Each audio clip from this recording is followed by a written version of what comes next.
Now you guys are in an interesting position because you can do almost everything yourselves. Maybe not electrical. You wouldn't do electrical, right? I would switch out a light fixture, but I don't do the actual wiring. Exactly. Okay, got it. So no wiring. We're going to talk about putting molding on the wall. What about stuff like flooring? Would you do flooring yourself? So here's my take on this. Just because you watched a YouTube video in 4 minutes of how to do it doesn't make you an expert. Right. So practice makes perfect. I would never say don't attempt it, Yeah. but start very small and work your way up. Because the last thing you ever want to do is invest in materials that then end up going in the garbage, because that's money going in the garbage. That's and right. it's your time and it's your tears and your sweat. So you really have to weigh the pros and cons of your investment of your time and dollars. And sometimes it might have more value to hire a professional to come in and do that if you're not 100% confident in that project. There's so many people these days, they're just like, well, I got a brother and he knows a little bit of this. I got a guy and he's done a few things of this.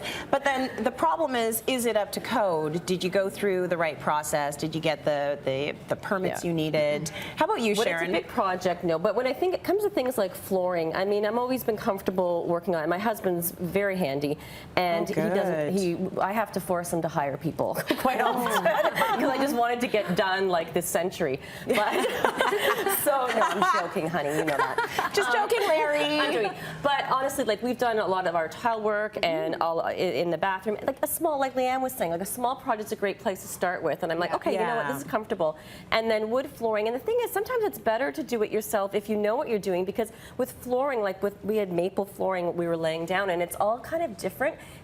If it's not done, if you don't plan it out well, if someone just comes in and starts laying it out, you get all the short pieces here and then a big patch of dark in the middle. Right. So you kind of need a creative eye sometimes to look at those things. So you kind of got to balance it. Yeah, and sometimes you are the only one that cares more about your house than someone else. So Very true. With finishing, I feel like, you know what, go for it. Okay. I start small, but and a little bit of intimidation is normal, but I don't know, I say go for it. And necessity is the mother of invention. For me, I couldn't afford to hire anyone else, and my husband is not handy, so I had to do it. I jumped in. You figured it out. Made some mistakes, but yeah. And who taught you how to do all of this? Was it YouTube? My mommy taught me. It was your mommy. Yes, There's no better teacher out there, right? It's true. Yeah, because I grew up watching my mom do everything, and it just kind of, it just was one of those, it was very freeing as a person to just go, oh, okay, it's not about how big you are or what gender you are. Yes. Yeah. I love that. That is great.